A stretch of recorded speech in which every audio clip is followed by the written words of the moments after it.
Ladies and gentlemen, listen up. This is going to hit deep, but it's going to hit true. You know, one of the most profound lessons I've learned over decades of coaching people, from CEOs to athletes to everyday warriors like you, is this: human beings crave what they can't immediately have. See, relationships, whether romantic, professional, or even friendships, are built on a fundamental principle: value is created in the space between pursuit and fulfillment. Now, I'm not talking about playing games. I'm talking about understanding human psychology and how energy flows between people. The paradox of attention. The more you chase, the more they run. Why?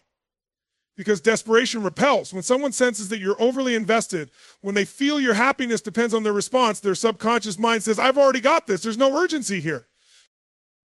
But when you stop caring, when you stop overthinking every text, every call, every glance, you flip the script. Suddenly they start noticing your absence. They start wondering, wait a minute, where did that energy go? Why don't they care anymore? Energy dynamics in relationships. Imagine emotional energy as a seesaw. When one side carries all the weight, the other side rises. The same happens in relationships. When you pull back your energy, when you focus on yourself instead of obsessing over them, you restore balance. They lean in because your absence creates space for their effort. The human drive for autonomy. Let's talk about freedom. People are hardwired to resist feeling controlled. Even the slightest sense of obligation or expectation can trigger a rebellion. When you stop caring, you're not giving up, you're letting go of control. And paradoxically, that's what makes people return. Freedom creates space for genuine connection. Self-worth sets the standard. Here's the hard truth: people will treat you how you allow them to treat you. If you communicate intentionally or unintentionally that you're willing to settle for breadcrumbs, that's all you'll get. But when you prioritize your self-respect, when you communicate through your actions that your time, energy, and presence are valuable, everything changes. Self-respect isn't about arrogance, it's about clarity. It's about saying, I know my worth, and I refuse to negotiate it down. Emotional detachment is a magnet.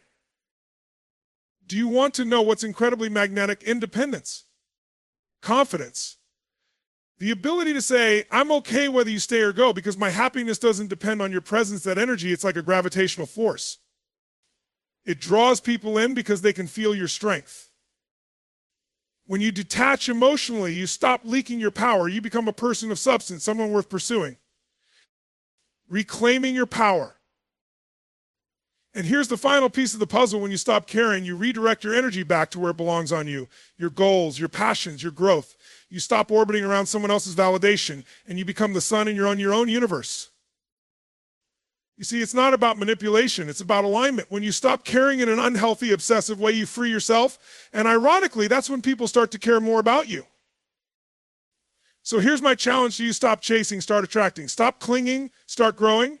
Stop worrying about whether they care, and start focusing on whether you care about your own peace, your own progress, your own power. Because when you do that, not only does their mind change, but more importantly, yours does.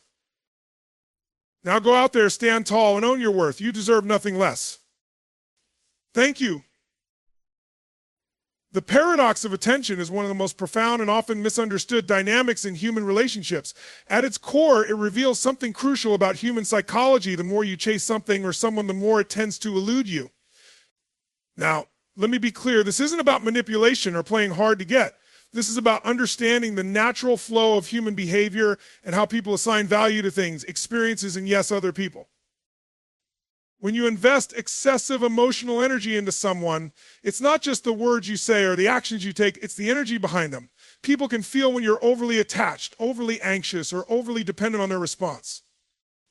And here's the kicker: it's not even conscious most of the time. They don't think to themselves, oh, this person is too interested, I'm going to pull away. No, it's something far more subtle, far more primal.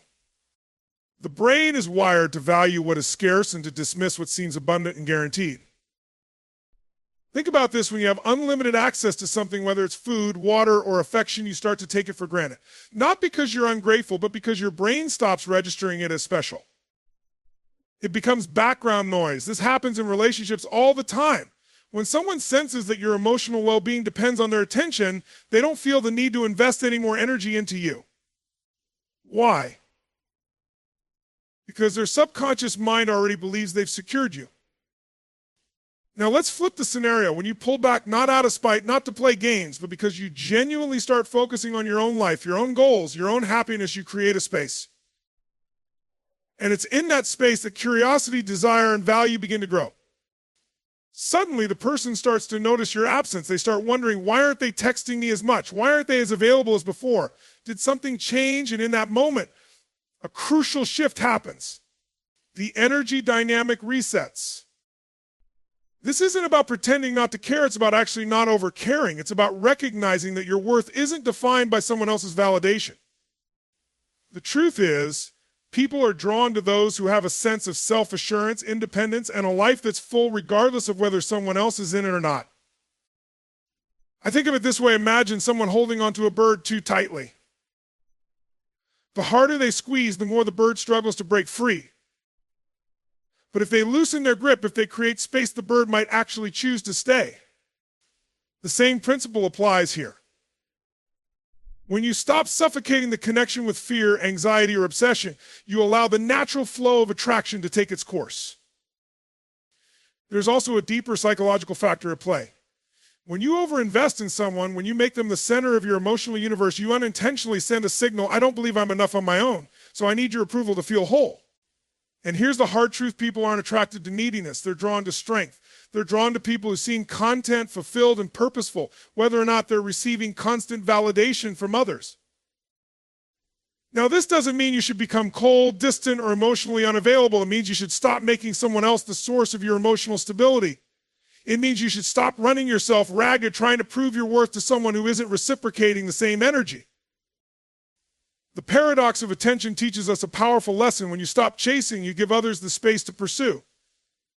When you stop anxiously pouring your energy into someone else, you allow them to feel the weight of your absence and, more importantly, the value of your presence. This shift isn't just about them, it's about you. It's about reclaiming your power and understanding that you are worthy, whole, and valuable when else's approval. Because when you truly believe that, you naturally stop over-caring and you start attracting people who see your value without you having to prove it. So remember, this attention freely given is rarely valued. Attention earned, however, that's where real connection begins. Stop chasing, start attracting, and watch how everything changes. Energy dynamics in relationships are one of the most powerful yet overlooked aspects of human interaction.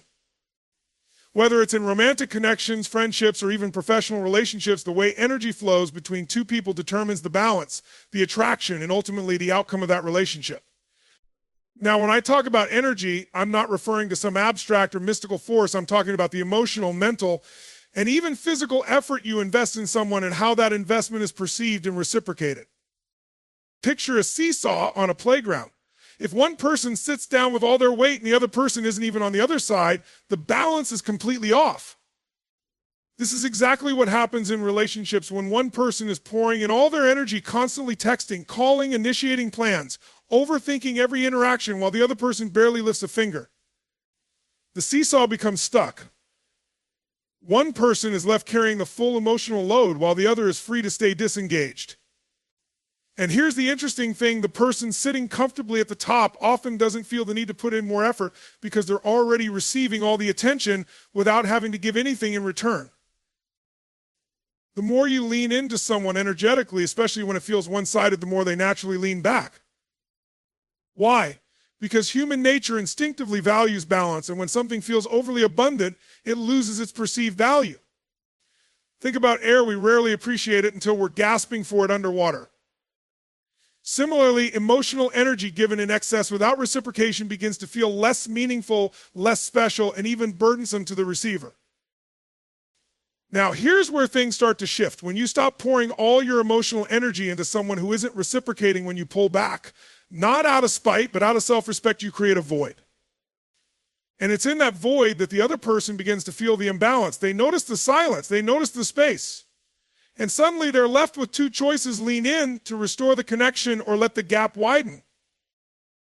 This isn't about manipulation. It's about restoring natural balance. You're not playing a game. You're reclaiming your emotional resources. When you focus your energy back on yourself, on your passions, your goals, your happiness, you start to radiate a different kind of energy. It's the energy of someone who isn't desperate, someone who isn't chasing, someone who isn't placing their worth in another person's hands. And let me tell you something, that energy is magnetic. People are drawn to those who seem self-contained, who exude confidence, and who don't rely on external validation to feel whole. The shift happens not because you're trying to make someone care, but because you stop trying so hard to make them care. The moment you stop overcompensating for their lack of effort, you force them to confront their own level of investment in the relationship. There's also something deeply liberating about pulling your energy back. You stop overanalyzing every text. You stop worrying about whether you're being too much. You stop carrying the emotional weight of trying to keep someone interested. Instead, you redirect that energy into yourself, into your growth, your dreams, your joy. And here's the irony: when you stop caring so much about whether someone else is investing in you, you become infinitely more attractive. This isn't just about attraction in the romantic sense, it's about respect. People respect those who have boundaries, who have self-worth, and who are willing to walk away from dynamics where their energy isn't valued. When you stop overextending yourself, you communicate a powerful message without saying a word. I value myself enough not to settle for less than I deserve. And let's be honest, energy isn't infinite. Every ounce of emotional energy you pour into someone who isn't meeting you halfway is energy you're taking away from yourself, from your goals, from the people who do value your presence. So here's the bottom line: emotional energy is currency, and it must be spent wisely. If you continue to invest in someone who isn't investing back, you'll drain yourself dry. But if you learn to pull back, to balance the seesaw, to let the other person step up and meet you halfway, you'll not only restore balance, you'll also regain your power. At the end of the day, people will only match your energy if they feel there's space to do so. If you're doing all the work, there's no room left for them to step in. So stop over-giving, stop over-investing, and let the dynamic reset itself. Because when you do, not only do you honor your own energy, but you also create the opportunity for genuine, balanced, and meaningful connection to thrive. The human drive for autonomy is one of the most fundamental forces shaping our behavior, our relationships, and our decisions. At the core of every person is an innate need to feel free, to feel like their choices are their own, their actions are voluntary, and their identity isn't being suffocated by external pressure. Whether we realize it or not, every interaction in a relationship carries subtle cues about freedom and control. And here's the truth: the moment someone feels trapped, obligated, or overly influenced, their natural instinct is to pull away. It's not always intentional, and it's not always conscious, but it happens because autonomy is wired into our psychology. Imagine a rope being pulled taut between two people. The harder one person pulls, the more tension builds on the other side. Eventually, one of two things happens: the person on the other end starts pulling back to resist the pressure, or they let go of the rope entirely. Relationships work in much the same way. When one person starts to feel like their space, choices, or independence are being threatened, no matter how well-intentioned the other person might be, their subconscious mind sounds the alarm. It says, I need to protect my sense of self. I need to create space. This happens in romantic relationships, friendships, and even professional dynamics. When someone feels like they're being monitored, when they sense expectation looming over every interaction, or when they feel like their choices are being dictated by someone else's emotional needs, the walls go up.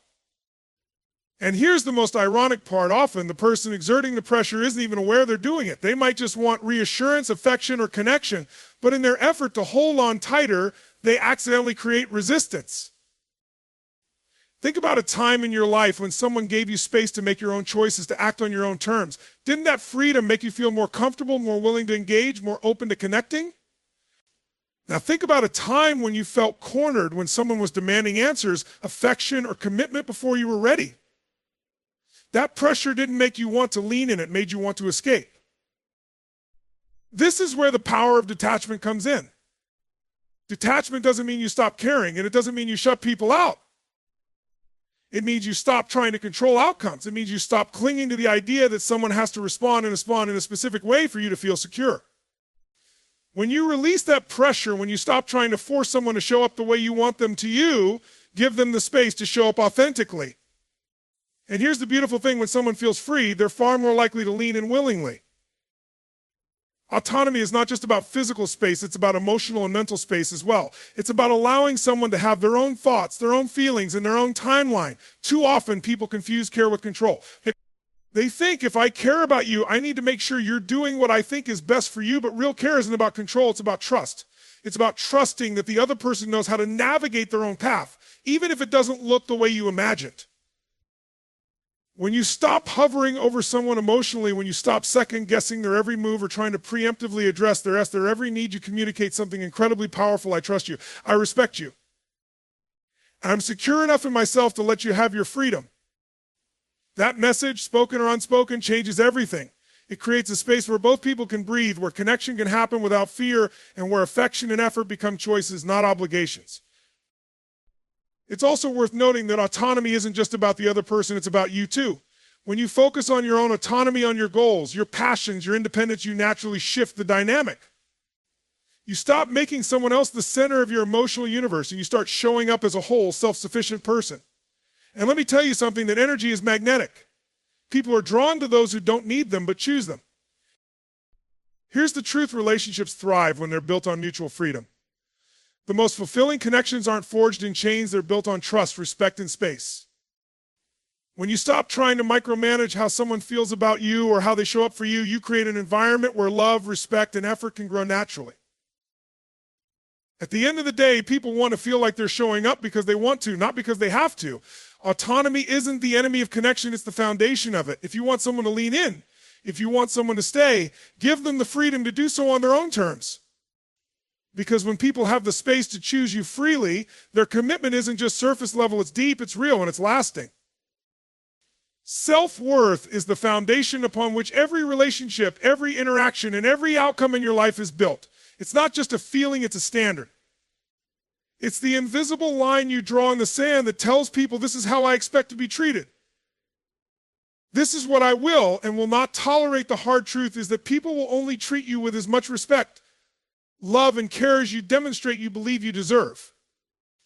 And this isn't just about what you say, it's about what you allow, what you tolerate, and what you reinforce with your actions. Let me paint a picture for you.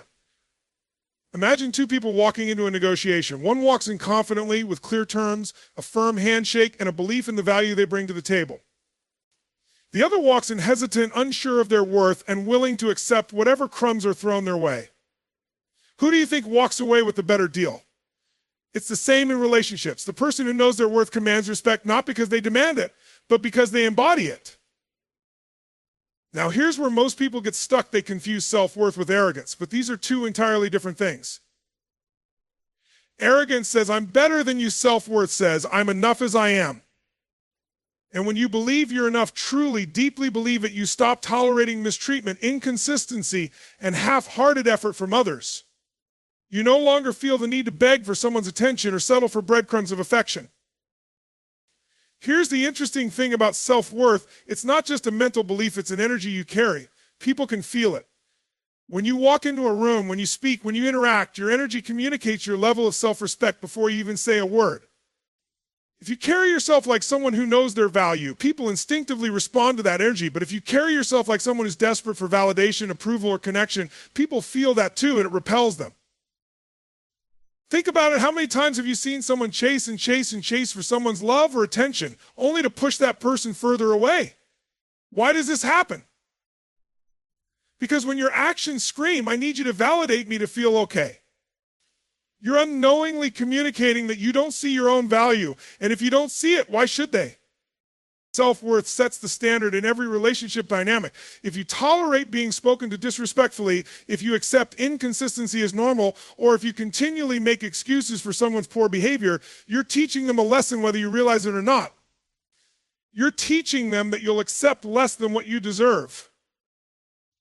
But let me tell you something powerful. When you have a strong sense of self-worth, you naturally create boundaries, not as walls to keep people out, but as guidelines to teach people how to treat you. Boundaries aren't about punishment, they're about clarity. They're about saying, I care about myself enough not to let your behavior diminish my sense of peace, joy, or self-respect.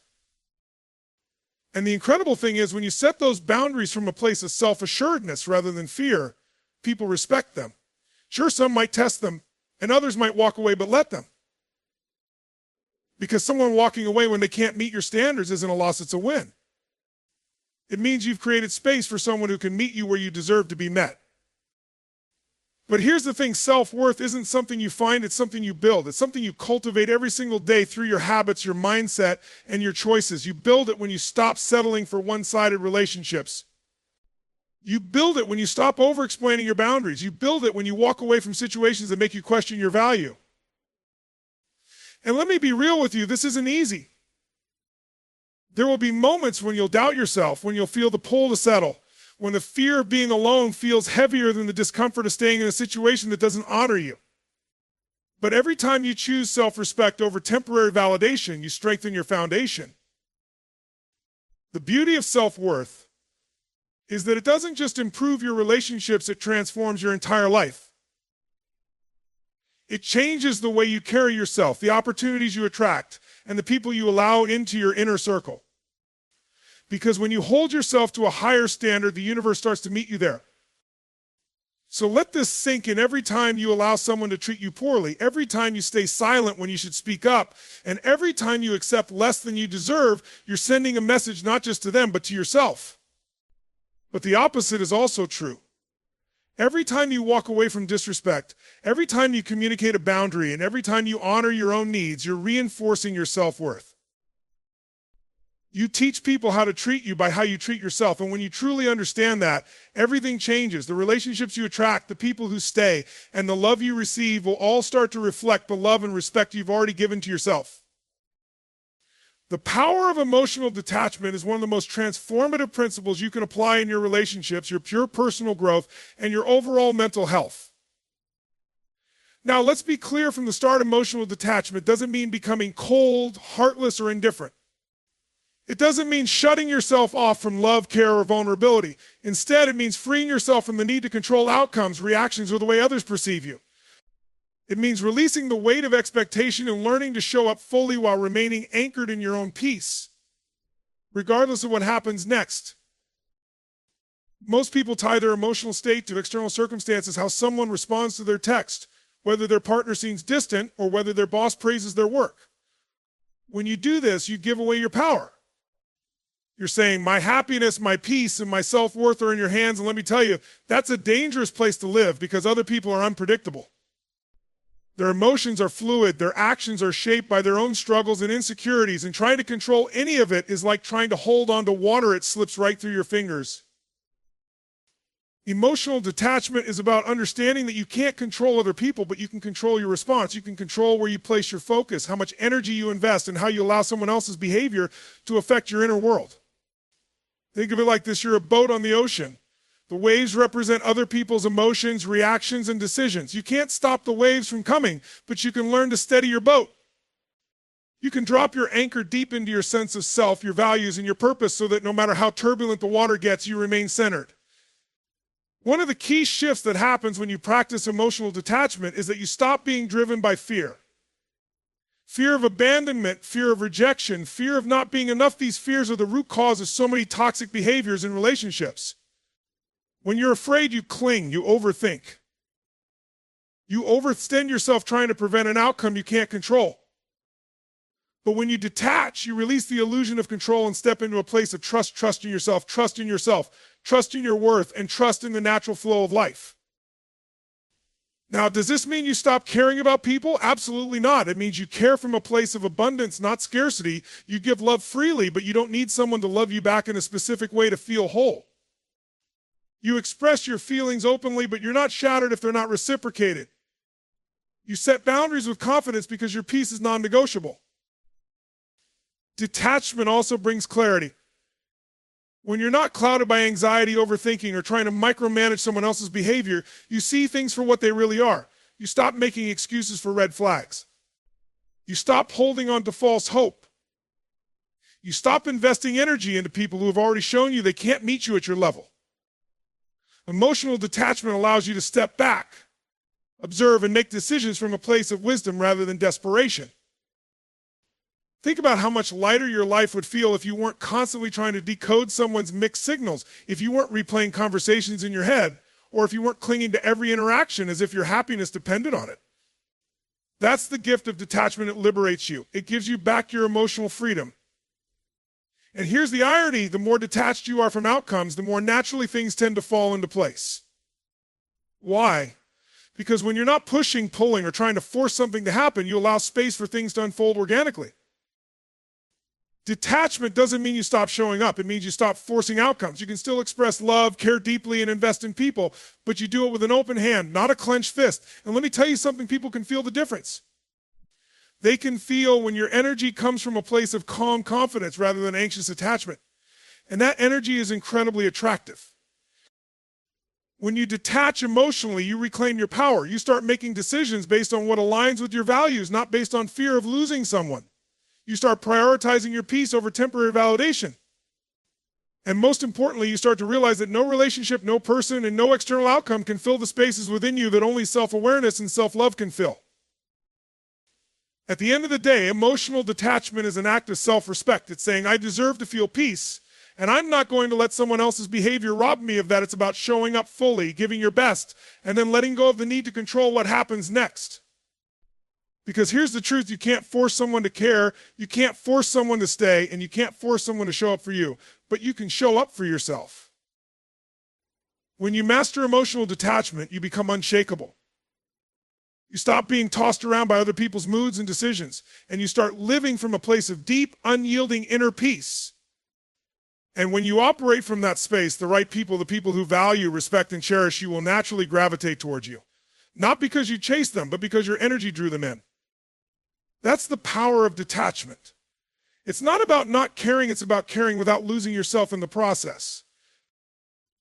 One of the most profound dynamics in human relationships is the shift in energy that happens when you stop chasing, when you stop overgiving, and when you stop trying to convince someone of your worth. It's almost paradoxical when you pull back, when you refocus on yourself, and when you stop pouring all your energy into trying to win someone over, they often lean in. Why? Because human nature is wired to value what feels scarce, what feels intentional, and what feels earned.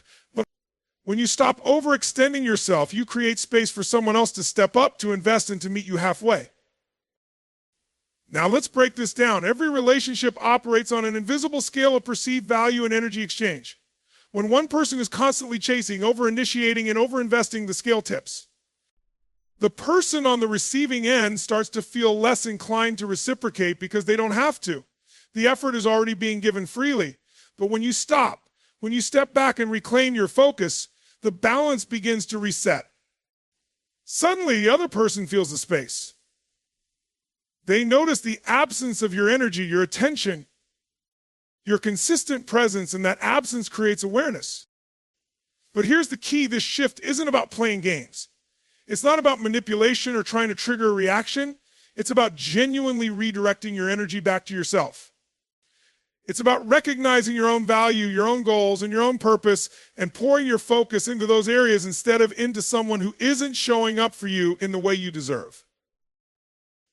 When you stop caring so intensely about someone else's validation, when you stop living in a state of emotional dependence on their actions, you start showing up differently. Your energy changes. You become less reactive, less needy, and less emotionally volatile. And here's the truth, people are drawn to individuals who are secure, self-sufficient, and grounded in their own identity. It's magnetic. There's also a psychological principle at play here, what's often referred to as the law of scarcity. When something feels abundant, easy to access, or overly available, it naturally loses its perceived value. But when something feels rare, when it feels intentional and not guaranteed, its value skyrockets. This isn't about playing hard to get.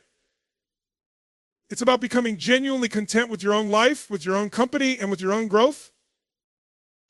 When someone realizes that your world doesn't revolve around them, it forces them to ask themselves a powerful question. Why isn't this person chasing me anymore? Why isn't their attention fixated on me like it used to be? And that question often triggers introspection. It makes them reassess their behavior, their priorities, and whether they've taken you for granted. But the most important part of this shift isn't what happens with the other person, it's what happens within you. When you stop over-investing in someone who isn't matching your effort, you start reclaiming your time, your energy, and your emotional bandwidth. You start focusing on your goals, your passions, your health, and your peace. You become the main character in your own story again, instead of being a supporting role in someone else's. And let me tell you, when you operate from that space, when your energy is no longer desperate or clingy, but calm, confident, and self-assured, it changes the way people see you. You're no longer someone who can be taken for granted because you've made it clear, both in your actions and in your energy, that you're not afraid to walk away from situations that don't align with your value. This isn't about punishing someone for their lack of effort. It's about honoring yourself. It's about understanding that you deserve mutual respect, mutual investment, and mutual effort. And if someone isn't willing or able to meet you at that level, then your energy is better spent elsewhere. The beautiful thing about this shift is that it also filters out the wrong people. When you stop chasing the ones who are only sticking around because of convenience, because of what you provided, or because they enjoyed the validation you gave them, they'll drift away. But the ones who genuinely care, who genuinely value you, they'll notice your absence and they'll show up. They'll lean in. And if they don't, well, that's your answer. Because someone who truly values you will never be indifferent to your absence. At the end of the day, the energy shift that happens when you stop caring so intensely isn't about trying to trigger someone else into action. It's about taking control of your own narrative. It's about stepping back, refocusing on your purpose, and letting go of the need to control someone else's actions or feelings. You have to remember you are the prize. You are the asset. And when you start treating yourself that way, the world starts responding accordingly. Whether the person leans in or walks away, you win either way because you've chosen you. And that's the most powerful shift of all. At the core of every healthy relationship, whether romantic, professional, or personal, lies a fundamental truth: you teach people how to treat you by how you treat yourself. When you stop chasing validation, when you set boundaries rooted in self-respect, and when you redirect your energy back to your own growth, everything changes. This isn't about playing games, manipulating outcomes, or trying to force someone to see your value. It's about becoming so deeply anchored in your self-worth that you no longer depend on anyone else to validate it. When you stop caring in that anxious, over-invested way and instead care from a place of abundance and confidence, you naturally shift the dynamic. People notice, they feel the difference. And more importantly, you feel the difference. You reclaim your peace, your focus, and your sense of purpose. You realize that your worth was never something someone else had the power to define. It's something you own, something you cultivate, and something you protect. And here's the most powerful lesson: whether someone steps up to meet your energy or walks away, you win. You win because your self-respect remains intact. You win because your peace is no longer held hostage by someone else's actions. You win because